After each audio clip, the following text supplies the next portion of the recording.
fa ankalaza ny andro natokana ho an'ny gendarmerie nationale ireo zandary ny faharoa ny volana aprily ho avy izao hisy arambo araka izany ny hetsika samihafa mandritra ny tontolo andro.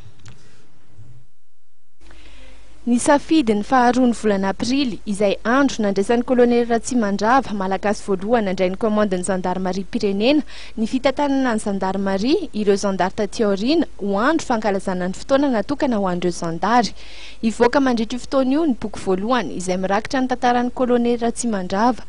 Natao indrindra ny fankalazana io andro io mba hametrahana ny ambom-pirenena ary koa hanamafisana ny fahatsapatena ho isan'ny zandary indrindra no anton'izany.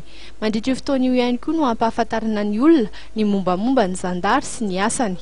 Mandritra ny fetin'ny Pasika moa dia hanamafy ny asa fitandrona ny fandriam-pahalemana hatrany ireo zandary ka ireo toerana izay be olona na misy fivorian'olona dia tsy maintsy ahitana zandary sy polisy avokoa. Afaka miantso maimaimpona ny laharatarby 119 ihany koa ireo izay manana olana. Isy ihany koa moa ny fiara izay omen'ny zandary anampy hanao dépannage ireo fiara sendra olana mandritra ny fitsangatsanganany.